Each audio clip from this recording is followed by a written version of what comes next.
Hello everyone, this is MC Squared. And the Otaku Jock. And we're here at Otakon right now in Baltimore. We're here filming stuff for a new Dragon Ball retrospect. It's not going to be brand new, it's not the next episode. This is going to be a later episode down the line. I have to make episode 8. Yeah, I've got episodes planned. They will be coming. I promise. I've fell ill not long ago, and I've been trying to recover on lost time, and I've got other scripts planned, but that they will be coming.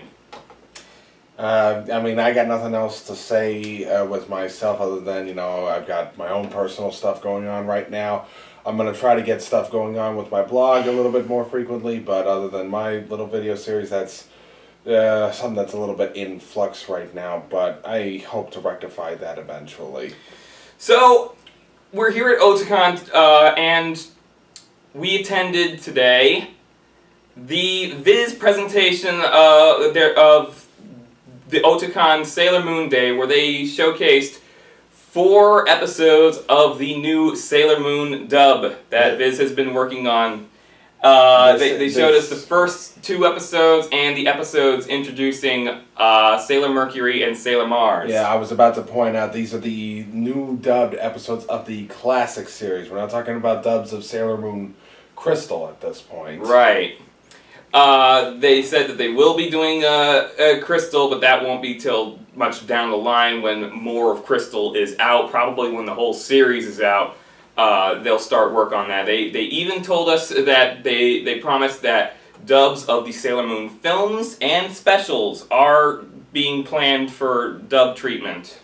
I think that was made clear at the beginning, but I think that it's good. It's always good to get that kind of confirmation. But this was a definite interesting experience. I made a couple of tweets on there that earlier today about how it was real cool to see that reveal trailer again. It's like it's one of those things that is something that sticks with you as an anime fan, is just being like, this is monumental. This is definitely a big announcement, a big thing, and Viz is treating it. I have to give credit to Viz. They're treating it like the big deal that it should be treated as. Yes. So let's talk about the dub itself. Yes. We got to see 4 episodes. The Mercury and Ray episodes. Mars episodes. We were the first ones that they screened it for. So we got first-hand look. We're not bragging or anything, but it was a real treat to get a sneak peek at this. The cast is pretty much very spot on. I'm really digging this. Stephanie Sheh's Usagi it's probably going to become the definitive Usagi for Western fans. No offense to the Deke dub with what Terry Hawks and Linda Ballantyne and who was the other girl? Started with a T. The very first. We'll throw it up there. Anyway, it's no offense to them. They did a great nostalgic thing. A little Valley Girl, admittedly, but remember who they were marketing for and what year it was. But Stephanie Sheh's Usagi, it's no surprise that Naoko Takeuchi approved this, and I'm watching this, and I'm watching Usagi, and I'm watching Michelle Ruff as Luna, or listening rather, and they feel like, honestly, Pinkie Pie and Twilight Sparkle. It does feel that way. From My Little Pony, Friendship is Magic. Stephanie Sheh is almost, duplicating Andrea Libman's Pinkie Pie. She has a very Pinkie Pie kind of feel to her. And Michelle Ruff's Luna has a sort of Twilight Sparkle thing about her going on in both vocal mannerisms and in the way that she's the bossy, know-it-all character. Very true. Always trying to keep on the mark. Trying to keep everything set and organized, as many fans of the series can honestly say.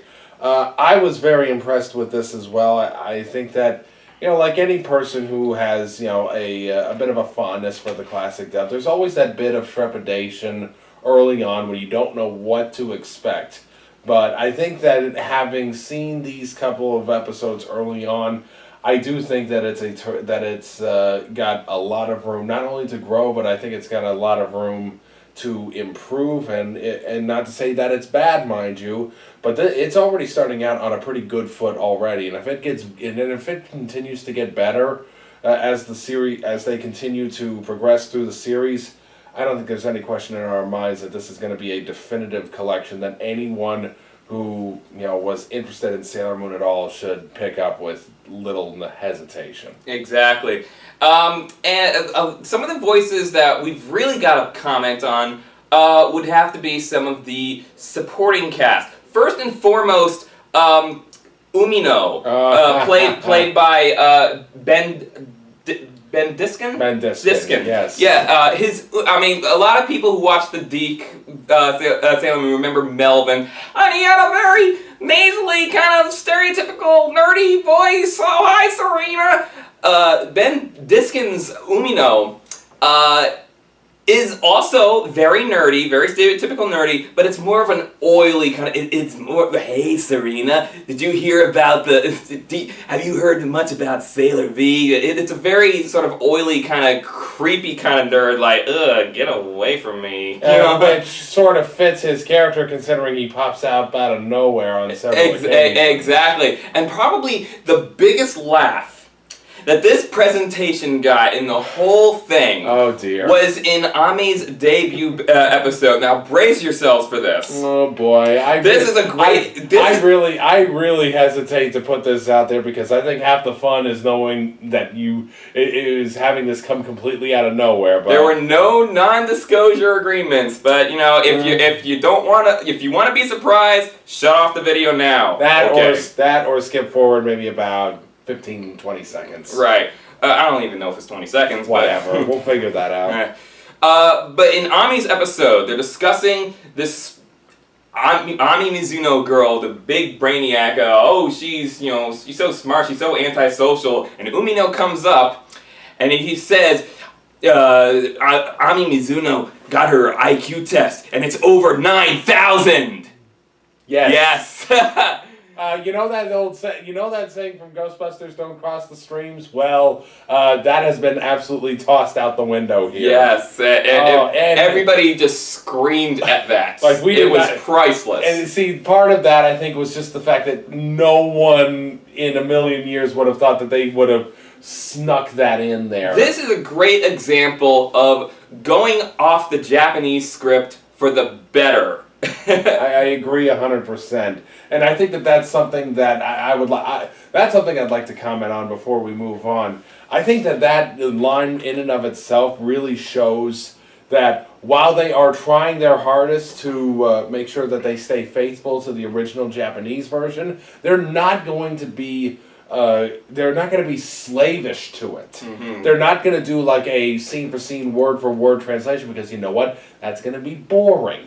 What you're going to see with this is apparently with what we're seeing, like say, or just as an example, say from the initial clips that Viz released, Usagi muttering about Mamoru's purple pleated pants. Yes, there's going to be some personality that's going to be woven in by these script writers, and I can't wait to see what other little things that they drop in there. And a lot of people on YouTube, have commented positively on the purple pleated pants comment in the dub preview clip. And in one of the episodes we watched, episode 2, she even said, stupid jerk in his stupid jacket, blah, blah, blah. I think what they're going for is that he's always calling her Bunhead, formerly Meatball Head, and Usagi, in her naivety, her childishness, is trying to think of something to make fun of him about. I mean, I could totally believe it, considering that, those are the two ones that, oh boy, excuse me, folks, let's just say it's been a long day, and we've just kind of pigged out on some pizza, so we're still trying to recover from that. Right. But, it's really something that I'm looking forward to in the sets, and it's really good to see that everyone just seem to be so supportive of this dub of these episodes when they saw it. I mean, we were hearing cheers throughout the whole. Every time a major character showed up, cheers. Every time a transformation happened, cheers. Every time an attack happened, cheers. Everyone just loved it.